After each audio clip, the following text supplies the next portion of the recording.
மொழியும் பண்பாடும் ஒரு நாட்டின் இரண்டு கண்கள். அவை ஒரே நாணயத்தின் இரண்டு பக்கங்கள், ஒரே கொடியில் பூத்த இரு மலர்கள். உலக அரங்கில் ஒரு நாட்டின் மதிப்பை உயர்த்துவதும் தாழ்த்துவதும் அந்நாட்டு மொழியும் பண்பாடுமே ஆகும்.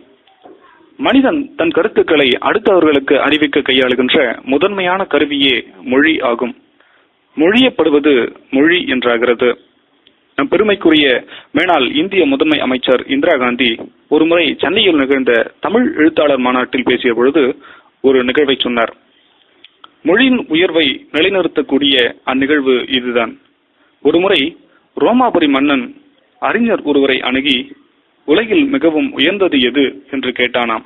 அதற்கு அந்த அறிஞர் மொழிதான் உலகில் சிறந்தது என்றார்.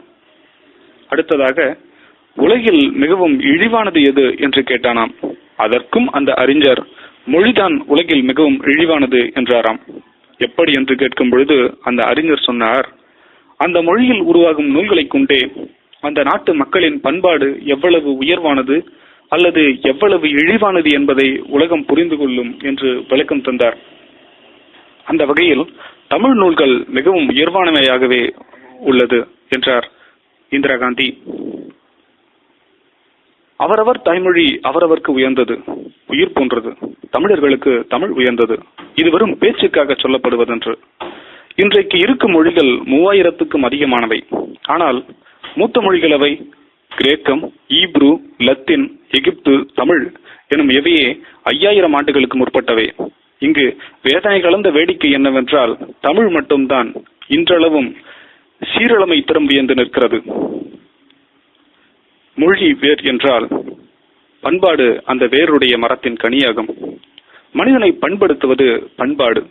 நம் தமிழர் பண்பாடு மூத்தது, முதன்மையானது, செழுமையானது. இல்லறம் எப்படி அமைய வேண்டும், இல்லறத்தில் வெற்றி காண நாம் எத்தகைய ஒழுக்கங்களை கடைபிடிக்க வேண்டும், வெளியுலகில் பிறரிடம் எப்படி பழக வேண்டும் என்பதையெல்லாம் அழகாக நம் முன்னோர்கள் வகுத்து தொகுத்து பகுத்து தந்துள்ளனர்.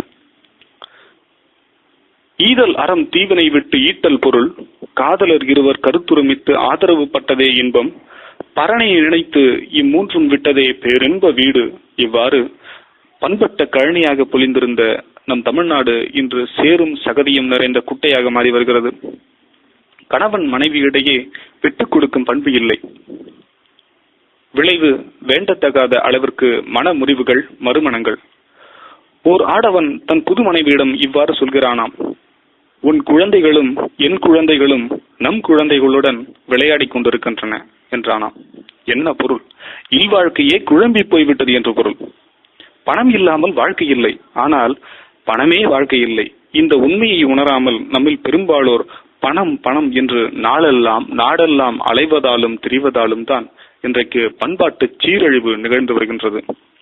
பெற்றோரை காப்பாற்ற வேண்டியது பிள்ளைகளின் தலையாய கடமை. ஆனால் நடைமுறையில் என்ன பார்க்கிறோம்? கணிப்பொறியின் வரவு நமக்கு தீமையா நன்மையா என்றே புரியவில்லை. நம் தமிழ் இளைஞர்களும் இளம் பெண்களும் உலக அளவில் கணிப்பொறி அறிவில் சிறந்து விளங்குகிறார்கள். ஆனால் அவர்களுடைய அகவாழ்வு அவ்வளவு அமைதியுடையதாக அமையவில்லை என்பதைத்தான் அண்மை காலங்களில் வருகின்ற செய்திகள் உறுதிப்படுத்துகின்றன. அறிவு மூளையோடு தொடர்புடையது, ஆனால் பண்பாடு உள்ளத்தோடு தொடர்புடையது. இன்றைக்கு நம்மவர்கள் மூளையை விரிவு செய்து கொண்டனர், உள்ளத்தை சுருக்கிக் கொண்டனர். இந்த நிலை மாற வேண்டும். நம் மொழியிலும் பண்பாட்டிலும் மீண்டும் கவனம் செலுத்த வேண்டும்.